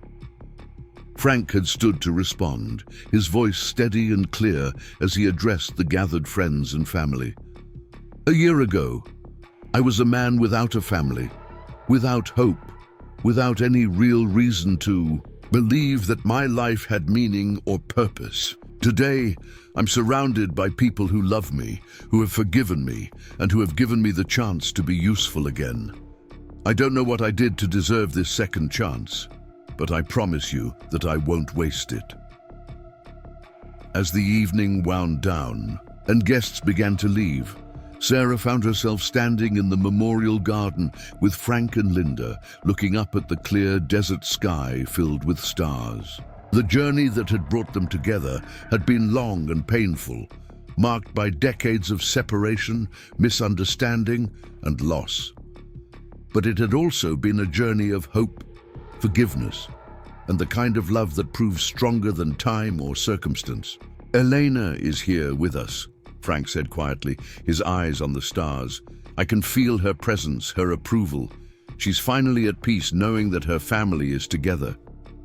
Sarah nodded, feeling the truth of her grandfather's words in her heart. Somewhere in the vast mystery of existence, Elena Martinez Williams was watching over her father, her mother-in-law, and her daughter, finally seeing the healing and wholeness that had eluded them all for so many years. The story of Sarah and Frank's reunion had become something of a legend at Metro General Hospital, inspiring other staff members to pay closer attention to the homeless individuals who frequented the area around the medical center. Several other families had been reunited as a result of Sarah's example, and the hospital had developed new protocols for connecting homeless patients with social services and family support systems. But for Sarah, the most important legacy of her discovery was not the public recognition or the professional impact. It was the quiet daily reality of having a grandfather who made her coffee every morning, who helped her study for advanced nursing certifications, who listened to her concerns about work and relationships with the kind of patient wisdom that only comes from having survived great hardship and found peace on the other side. Frank Williams had spent 15 years searching for his family, not knowing that his granddaughter was working just a few blocks away from where he slept each night. Sarah Martinez had spent 28 years not knowing that her grandfather was alive, never imagining that the homeless veteran she would encounter outside her hospital was the missing piece of her family's story. Their reunion was proof that the universe sometimes works in ways that are both impossibly coincidental and perfectly logical, bringing together people who need each other at exactly the moment when they're ready to receive the gift of second chances. It was a reminder that family isn't just about genetics or shared history, but about the daily choice to love, forgive, and build something beautiful from whatever broken pieces life has left behind. As Sarah locked up the house that night and headed to her room, she passed Frank's door and heard the soft sound of him reading poetry aloud, a nightly ritual he had maintained from his years on the streets. The words drifted through the thin walls, verses about hope and redemption and the possibility of grace even in the darkest circumstances. She smiled, knowing that tomorrow would bring another day of their shared life together, another opportunity to continue the healing that had begun with a simple act of medical kindness and had grown into something neither of them could have imagined. The homeless veteran and the young nurse had found each other against all odds, and in doing so had discovered that the most powerful force in human experience is not the pain that separates us, but the love that calls us home. The winter of Frank's second year with his family brought unexpected challenges that would test the strength of the bonds they had worked so hard to build. It started with what seemed like a minor incident at the grocery store in December, when Frank had become disoriented and confused while shopping for ingredients for Linda's birthday dinner. Sarah had received a call from the store manager, who had found Frank sitting in the parking lot, unable to remember where he had parked or even why he was there. Dr. Rodriguez at the VA hospital had been cautiously optimistic during Frank's initial evaluation, suggesting that the episode could have been caused by stress, medication interactions, or simple fatigue. But when similar incidents began occurring with increasing frequency over the following weeks, the family was forced to confront the possibility that Frank might be developing dementia or another age-related cognitive condition. The diagnosis, when it finally came in February, was both devastating and strangely liberating. Frank was in the early stages of Alzheimer's disease, a condition that would gradually rob him of his memories, his independence, and eventually his ability to recognize the family he had fought so hard to reconnect with. But the diagnosis also explained the frightening episodes of confusion and gave them a framework for planning and preparing for the challenges ahead. Sarah had thrown herself into research about Alzheimer's care with the same intensity she brought to her nursing work. She read medical journals, attended support group meetings, and consulted with specialists about the best ways to maintain Frank's quality of life as the disease progressed. Linda had taken early retirement from her teaching job to become Frank's primary caregiver, a decision that had sparked intense family discussions about sacrifice, responsibility, and the limits of what any individual should be expected to give up for another person. "I'm not doing this out of obligation," Linda had insisted during one particularly emotional conversation. "I'm doing it because Frank has become one of the most important people in my life. Because watching Sarah build a relationship with her grandfather has been one of the greatest joys I've ever experienced. Because I want to honor Elena's memory by taking care of the father she never stopped loving." Frank himself had received the diagnosis with a dignity and acceptance that had surprised everyone, including his medical team. He had immediately begun working on practical preparations for his declining capacity, updating his legal documents, organizing his personal possessions, and most importantly, accelerating his work on the memoir he had been writing about his experiences. "I want to get as much of my story down as possible while I still remember it clearly," Frank had explained to Sarah and Dorothy during one of their evening writing sessions. "I want to leave behind something that explains who I was, what I learned, and how much finding my family meant to me." The memoir project had become even more urgent and meaningful as Frank's condition became apparent. Sarah had taken on the role of primary editor and organizer, working with Frank during his clearer moments to structure his memories into a coherent narrative. Dorothy had contributed her skills as a retired English teacher, helping to polish the prose and ensure that Frank's distinctive voice came through clearly on every page. What emerged from their collaborative effort was a powerful and deeply moving account of one man's journey through war, trauma, addiction, homelessness, and ultimately, redemption. Frank's writing was unflinchingly honest about his failures and mistakes, but it was also filled with hope about the possibility of healing and second chances. The sections about his reunion with Sarah and integration into Linda's household were particularly poignant, capturing the wonder and gratitude of a man who had never expected to experience family love again. As spring arrived and Frank's cognitive decline became more noticeable, the family had been forced to make difficult decisions about his care and their living arrangements. Frank's episodes of confusion were becoming more frequent and sometimes frightening, particularly when they occurred during the night, and he would wake up disoriented and unable to recognize his surroundings. Sarah had used her connections at the hospital to arrange for in-home healthcare assistance during the hours when she and Linda were both working. The aide, a compassionate woman named Rosa, who had extensive experience with dementia patients, had become an essential part of their support system and had helped them develop routines and strategies for managing Frank's condition. But perhaps, more importantly, Rosa had helped them understand that Frank's diagnosis didn't mean the end of meaningful interaction or relationship building. Even as his short-term memory deteriorated, his long-term memories often remained vivid and accessible. He could still tell detailed stories about his childhood, his military service, and his early memories of Elena as a little girl.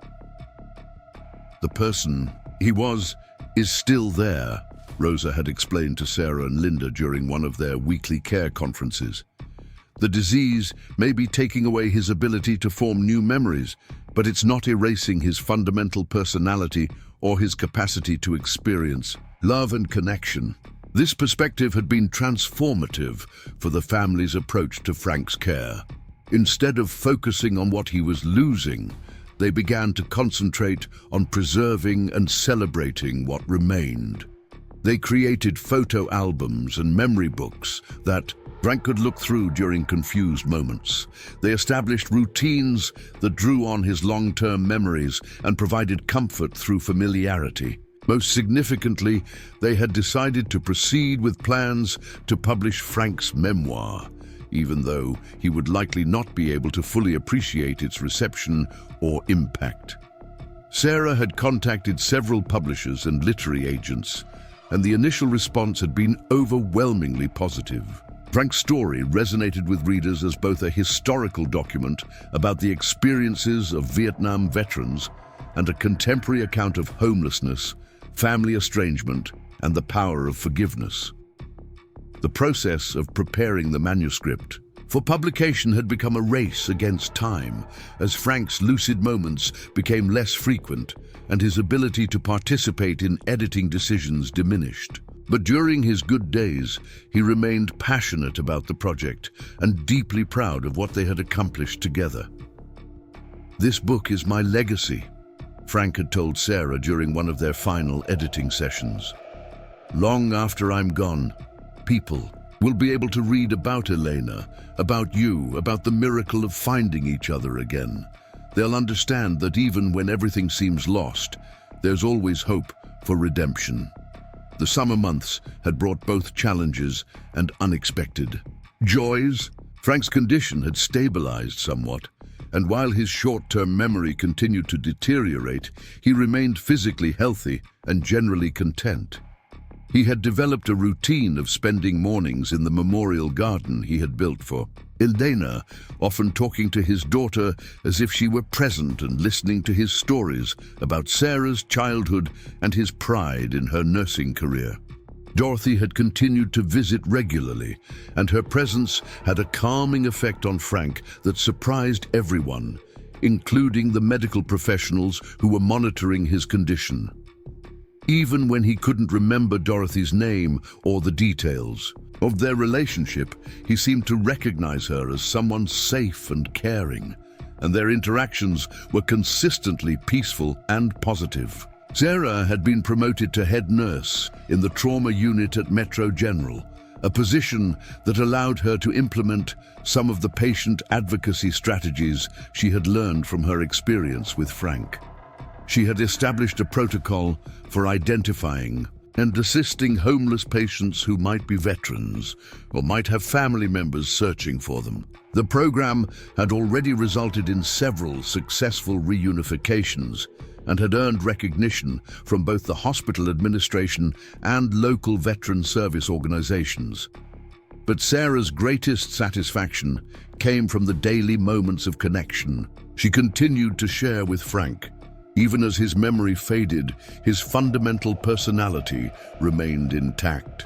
He was still kind, still thoughtful, still possessed of the gentle humor that had drawn her to him during their first encounters in Riverside Park. When he looked at her with confusion, unable to remember her name or their relationship, she would simply introduce herself again and allow their connection to rebuild in the moment. "I may not remember everything," Frank had said during one of his clearer days in late summer, "but I know that you're important to me. I know that you're someone I love." The book publication had been scheduled for November, timed to coincide with Veterans Day and the anniversary of Frank's return to the family. Sarah and Linda had planned a small launch event at the local library, inviting friends, family, and members of the veteran and homeless service communities that had become such an important part of their lives. Frank's cognitive state on the day of the book launch had been unpredictable. Some moments he seemed fully aware of the significance of the occasion, proudly signing copies of his memoir and engaging in coherent conversations with readers about his experiences. Other moments he appeared confused and overwhelmed by the attention, requiring gentle guidance from Sarah or Linda to navigate social interactions. But regardless of his level of awareness, Frank's presence at the event had been profoundly moving for everyone who attended. Here was a man who had survived war, addiction, homelessness, and now dementia, yet who had managed to leave behind a powerful testimony about the resilience of the human spirit and the transformative power of love and forgiveness. Dr. Thompson from the VA had spoken at the event about the broader significance of Frank's story for understanding the experiences of Vietnam veterans and the long-term effects of untreated trauma. Several local officials had praised the family's example of compassion and dedication, but the most meaningful moment had come when Dorothy had read aloud from one of Frank's favorite passages in the book, a section describing his first encounter with Sarah outside the hospital and his immediate sense that she was someone special. "I didn't know then that the young nurse who showed me such kindness was my own granddaughter," Dorothy had read in her clear, strong voice. "I didn't know that Elena's daughter had grown up to embody everything I had hoped she would become. But I knew that I was in the presence of someone extraordinary, someone who reminded me that there was still goodness in the world." As winter approached and Frank entered his third year with the family, his condition had continued its gradual decline. He required more assistance with basic daily activities, and his periods of confusion were becoming longer and more frequent. But he remained physically healthy and generally content, particularly when surrounded by the familiar routines and faces that provided comfort and security. Sarah had made the difficult decision to reduce her work schedule at the hospital in order to spend more time with Frank while he was still able to recognize her and engage in meaningful interactions. She had come to understand that these moments were precious and finite, and that her professional responsibilities, while important, could not compare to the opportunity to build memories with her grandfather during his remaining lucid periods. The 3 generations of their family had developed rituals and traditions that accommodated Frank's changing needs while preserving the essential connections that bound them together. Sunday morning coffee and crossword puzzles continued, though now Frank mainly listened while Linda and Sarah worked through the clues. Evening walks around the neighborhood had been replaced by quiet time in the memorial garden, where Frank could enjoy the desert air and the plants he had lovingly selected and installed. Most importantly, they had learned to find joy and meaning in small moments of connection that might not have seemed significant before Frank's diagnosis. A smile of recognition when Sarah entered his room, a coherent comment about something he was watching on television, a moment of clarity when he would look around the house and express gratitude for being surrounded by people who loved him. Dorothy had become an increasingly important part of Frank's care team, and her own relationship with Linda and Sarah had deepened into genuine friendship and mutual support. She understood better than most outsiders the complex emotions involved in loving someone whose personality and memories were slowly being erased by disease. "The Frank I fell in love with is still there," Dorothy had explained to Sarah during one of their conversations about the future. "He's just harder to reach sometimes. But when I can connect with him, when I can see that spark of recognition or humor in his eyes, I remember why our relationship has been so meaningful." As the anniversary of Frank's diagnosis approached, the family had been forced to confront the reality that his care needs were likely to exceed their ability to provide adequate supervision and assistance at home. The decision to explore residential care options had been agonizing for all of them, but it had become clear that Frank's safety and well-being required more professional support than they could provide while maintaining their own health and responsibilities. The facility they eventually selected was a specialized memory care unit that emphasized dignity, comfort, and family involvement in daily activities. Frank would have his own room, access to therapeutic programs designed for dementia patients, and round-the-clock medical supervision. Most importantly, the facility encouraged frequent visits and family participation in care decisions. "This isn't abandonment," Dr. Rodriguez had assured them during the difficult conversation about placement options. "This is ensuring that Frank receives the best possible care while preserving your family relationships and your own well-being. You've already given him an incredible gift by bringing him back into your family and helping him experience love and belonging during these final years of his life." The transition to residential care had been easier than anyone had expected. Frank seemed to understand, during his clearer moments, that the move was necessary and that it didn't represent a rejection or abandonment by his family. Sarah and Linda visited daily, often bringing Dorothy and other friends who had become important to Frank over the past few years. The staff at the memory care facility had been impressed by Frank's demeanor and the obvious love and support he received from his family. His room was filled with photographs, personal mementos, and copies of his published memoir, creating an environment that honored his life story and maintained connections to his identity even as his memory faded. Sarah had continued working on projects related to Frank's legacy, including a presentation about family reunification that she had given at nursing conferences and veteran service organizations. Frank's story had become an inspiration for other families dealing with estrangement, addiction, and the challenges of aging, proving that it's never too late to rebuild relationships and find meaning in forgiveness. The final chapter of Frank's Memoir had been written during his last period of sustained clarity, just before his placement in residential care. In it, he had reflected on the unexpected blessing of finding his family after so many years of separation and loss. I spent 15 years searching for Elena and my granddaughter, never knowing that fate would bring us together in the most unlikely circumstances, he had written. I learned that love is stronger than time, that forgiveness is more powerful than resentment, and that family is not just about shared genetics, but about the daily choice to care for one another, regardless of past mistakes or present limitations. On a warm spring evening, nearly 4 years after Sarah had first encountered the homeless veteran outside Metro General Hospital, Frank Williams passed away peacefully in his sleep at the memory care facility. He was surrounded by Sarah, Linda, Dorothy, and several friends from the veteran community who had become like family to him during his final years. His funeral service was held at the same library where his book had been launched, drawing a crowd that reflected the many lives he had touched during his journey from isolation to belonging.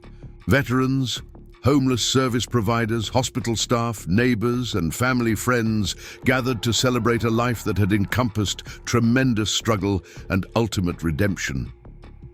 Sarah had delivered the primary eulogy, speaking about the grandfather she had known for such a brief time, but who had changed her understanding of family, forgiveness, and the power of second chances. She had talked about Frank's courage in confronting his past mistakes, his dedication to making amends, and his determination to leave behind something meaningful for future generations.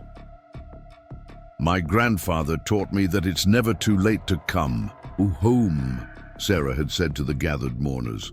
He showed me that the most important discoveries in life often happen when we're simply trying to be kind to another human being. He proved that love can bridge any gap, heal any wound, and create family bonds that transcend time and circumstance. Frank's memoir had gained wider recognition following his death, eventually being adapted into a documentary film about veteran homelessness and family reunification. The royalties from book sales and film rights had been donated to veteran service organizations and homeless shelters, ensuring that Frank's story would continue to help others long after his death. Sarah had used her share of the proceeds to establish a scholarship fund for nursing students who were committed to working with underserved populations. The Frank Williams Memorial Scholarship had already helped dozens of students complete their education and enter careers dedicated to caring for society's most vulnerable members. Linda had moved into a smaller house near Sarah's apartment, but the two women had maintained their close relationship and continued many of the traditions they had established during their years as a 3-generation household. The memorial garden that Frank had built for Elena had been relocated to the new property, providing a continuing space for reflection and remembrance. Dorothy had remained an important part of their extended family, and her friendship with Linda had evolved into something like sisterhood. Both women understood the unique experience of loving someone whose memory was gradually erased by disease, and they provided mutual support and understanding that was invaluable during the grieving process. On the 5th anniversary of Frank's initial reunion with his family, Sarah had returned to Riverside Park, where their story had begun. She sat on the same bench where she and Frank had shared so many conversations, remembering the unlikely series of events that had brought them together and changed all their lives forever. The park had been renovated since Frank's death, with new landscaping and improved facilities for the homeless individuals who still gathered there seeking shelter and community. A small plaque near the bench commemorated Frank's service and his commitment to helping other veterans, but Sarah knew that his most important legacy wasn't captured in any public memorial. Frank's true legacy lived on in the family bonds he had helped to heal, in the understanding of forgiveness and redemption that his story had inspired, and in the countless acts of kindness that rippled outward from the simple decision of a young nurse to care for a stranger who needed help. As Sarah sat in the quiet park, watching the sun set over the Phoenix skyline, she thought about the miraculous nature of human connection and the ways that lives intersect in patterns too complex to be mere coincidence. Frank Williams had spent 15 years searching for his family, never knowing that his granddaughter was working just a few blocks away from where he slept each night. But perhaps more remarkably, Sarah Martinez had spent 28 years not knowing that her grandfather was alive, never imagining that the homeless veteran she would encounter outside her hospital was the missing piece of her family's story. Their reunion had been proof that the universe sometimes works in ways that are both impossibly unlikely and perfectly inevitable, bringing together people who need each other at exactly the moment when they're ready to receive the gift of second chances. The story of Sarah and Frank had become something larger than either of them had expected, inspiring other families to examine their own patterns of estrangement and to consider the possibility that healing might be possible even after decades of separation and pain. It had reminded countless people that family is not just about shared history or genetic connections, but about the daily choice to love, forgive, and build something beautiful from whatever broken pieces life has left behind. As Sarah finally stood to leave the park, where so much of her family's healing had taken place, she carried with her the knowledge that Frank's influence would continue to shape her life and the lives of others for years to come. She had learned from him that every person has value and dignity regardless of their circumstances, that kindness is never wasted even when it seems to go unnoticed, and that the most powerful force in human experience is not the pain that separates us, but the love that calls us home. The homeless veteran and the young nurse had found each other against all odds, and in doing so, had discovered that even the most unlikely relationships can become sources of profound healing and transformation.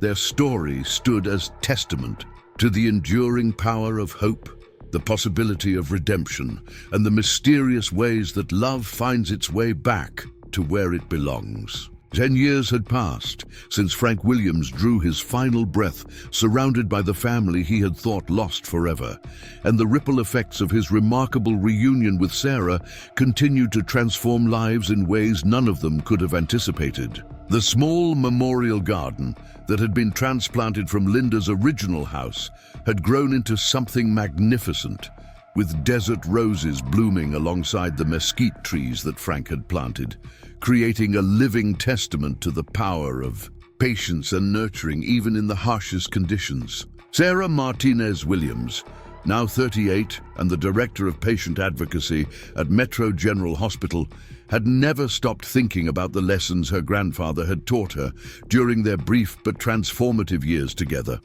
The hyphenated surname she had legally adopted after Frank's death served as a daily reminder of the importance of honoring all parts of one's heritage, even the complicated and painful chapters that many families prefer to forget. The Frank Williams Memorial Scholarship had evolved far beyond its original scope, becoming a comprehensive program that provided not only financial assistance to nursing students, but also mentorship opportunities and specialized training in trauma-informed care for vulnerable populations. Sarah had personally overseen the selection and development of over 200 scholarship recipients, many of whom had gone on to work in veteran affairs, homeless services, and emergency medicine. But perhaps more significantly, Sarah had become a national speaker on the topics of family reconciliation and second-chance relationships, sharing Frank's story at conferences, universities, and community organizations across the country. Her presentations, always accompanied by readings from Frank's published memoir, had inspired countless families to reach out to estranged relatives and attempt their own processes of healing and forgiveness. The documentary film based on Frank's memoir had won several awards and had been screened in schools, veteran centers, and homeless shelters nationwide. The film's success had generated additional funding for veteran services and had helped to destigmatize both homelessness and mental health issues among military personnel. Sarah served on the board of the non-profit organization that had been established to manage the film's impact and continuing outreach efforts. Linda Martinez, now in her early 70s and officially retired from teaching, had found new purpose as a volunteer coordinator for elderly veteran services in the Phoenix area. Her experience caring for Frank during his final years had given her unique insights into the challenges faced by aging veterans and their families, and she had become a sought-after advisor for families navigating similar situations. The friendship between Linda and Dorothy had deepened into something resembling sisterhood, with both women finding comfort and strength in their shared memories of Frank and their mutual commitment to honoring his legacy. Dorothy had remarried, a widowed veteran from Frank's support group, creating another example of how meaningful connections could emerge from the most unexpected circumstances. The memory care facility where Frank had spent his final months had established the Williams Family Excellence in Care Award, recognizing staff members who demonstrated exceptional compassion and dedication in working with dementia patients and their families. The annual ceremony had become an important community event, bringing together families, healthcare workers, and advocates to celebrate the dignity and worth of every individual, regardless of their cognitive limitations. Sarah's own family had grown in the years since Frank's death. She had married Dr. Michael Chen, a trauma surgeon she had met during a particularly challenging case involving a homeless veteran who reminded them both of Frank's story. Their relationship had been built on shared values about service, compassion, and the importance of advocating for society's most vulnerable members. Their daughter, Elena Rose Williams Chen, was now 5 years old and had inherited her great-grandmother Elena's dark eyes and her great-grandfather Frank's infectious curiosity about the world. Though she had never met Frank, Elena Rose knew his story intimately and often asked to visit his memorial garden to talk to great-grandpa Frank about her day at school or her latest discoveries about plants and animals. The little girl's existence had brought an unexpected dimension to Frank's legacy, proving that love and connection could transcend generations in ways that defied logical explanation. Elena Rose displayed an unusual empathy for people experiencing hardship and often insisted on giving her allowance money to homeless individuals they encountered during family outings. Michael had embraced Frank's story as part of his own family heritage, and his surgical practice had become known for its exceptional care of veterans and uninsured patients. He often told colleagues that marrying into Sarah's family had taught him that healing involved much more than medical intervention, requiring attention to emotional, social, and spiritual needs that were often overlooked in traditional healthcare settings. The house that Linda and Sarah had shared with Frank had been converted into a transitional housing facility for homeless veterans, providing temporary accommodation and support services for individuals working to rebuild their lives. The facility, operated by a coalition of veteran service organizations, had helped over 300 people find permanent housing and employment since its opening. The original bedroom where Frank had lived during his recovery had been preserved as a meditation and reflection space, decorated with his photographs, excerpts from his memoir, and testimonials from the many people whose lives had been touched by his story. Veterans staying at the facility often spent time in Frank's room, finding inspiration and hope in the evidence that even the most dire circumstances could be overcome with persistence, support, and the willingness to accept help from others. Sarah's work at Metro General had expanded to include a comprehensive homeless outreach program that provided medical care, social services, and family reunification assistance to individuals living on the streets. The program, funded partly by proceeds from Frank's memoir and the documentary film, had successfully reconnected dozens of families and had become a model for similar initiatives in other cities. The original bench in Riverside Park, where Sarah and Frank had shared so many meaningful conversations, had been replaced with a more substantial memorial seating area that included a small plaque describing Frank's service and his commitment to helping other veterans. The park itself had been redesigned to include resources for homeless individuals, including public restrooms, drinking fountains, and a covered pavilion that provided shelter during extreme weather. Every year, on the anniversary of Frank's death, Sarah organized a community gathering in Riverside Park that brought together veterans, family members, healthcare workers, and social service providers to share stories, provide mutual support, and renew their commitment to caring for society's most vulnerable members. The event had grown from a small memorial service to a significant community celebration that attracted participants from across the Southwest. The gathering always concluded with a reading from Frank's memoir, specifically the passage where he described his first encounter with Sarah and his immediate sense that she represented hope and kindness in a world that had often seemed harsh and unforgiving. The words, now familiar to many in the audience, never failed to move listeners and remind them of the profound impact that simple acts of compassion could have on individual lives and entire communities. Sarah's own memoir, titled Finding Frank, A Granddaughter's Journey Home, had been published the previous year and had quickly become a bestseller in the categories of family relationships and healthcare advocacy. The book provided Sarah's perspective on their reunion, Frank's integration into the family, and the lessons she had learned about forgiveness, resilience, and the power of unconditional love. The success of Sarah's book had led to additional speaking opportunities and consulting work with organizations seeking to improve their approaches to serving homeless and veteran populations. She had testified before congressional committees about the need for better coordination between healthcare systems and social services, using Frank's story to illustrate both the challenges and the possibilities inherent in addressing complex social problems. Elena Rose had become the unofficial mascot of many of these advocacy efforts, often accompanying her mother to speaking engagements and charming audiences with her precocious understanding of social justice issues and her genuine concern for people experiencing hardship. The little girl's presence served as a powerful reminder that the values of compassion and service could be successfully transmitted across generations.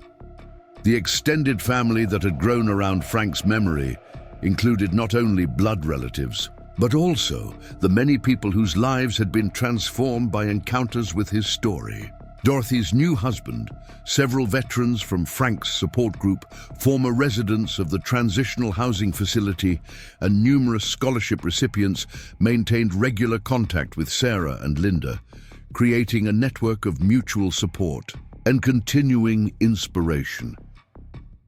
Dr. Thompson, the VA psychiatrist who had worked with Frank during his final years, had written extensively about the case as an example of successful trauma recovery and family healing. His research, based partly on Frank's detailed documentation of his experiences, had contributed to improved treatment protocols for veterans dealing with PTSD, addiction, and family estrangement. The memory care facility where Frank had died had become a leading center for innovative dementia care, particularly in the areas of maintaining family connections and preserving individual dignity throughout the progression of cognitive decline. Staff members from other facilities regularly visited to observe their practices and learn from their approach to end-of-life care for patients with complex histories and strong family support systems. Sarah's leadership at Metro General had transformed the hospital's culture around serving homeless and uninsured patients, establishing protocols that emphasized dignity, respect, and comprehensive care rather than just emergency stabilization. The hospital had received national recognition for its innovative approaches to addressing social determinants of health and had become a training site for medical professionals seeking to understand the intersection of healthcare and social services. The scholarship program had expanded to include not only nursing students, but also individuals pursuing careers in social work, psychology, and veteran services. Recipients were required to commit to working with underserved populations for a specified period after graduation, ensuring that Frank's investment in education would continue to benefit vulnerable communities for decades to come. Linda's volunteer work had evolved into a part-time consulting role with the Department of Veterans Affairs, where she helped develop training programs for families caring for aging veterans with dementia and other cognitive conditions. Her personal experience with Frank's care, combined with her background in education, had made her uniquely qualified to help other families navigate the complex emotional and practical challenges of progressive illness. The documentary film had been updated with a 10-year retrospective segment that followed the continuing impact of Frank's story on the various communities and individuals he had touched.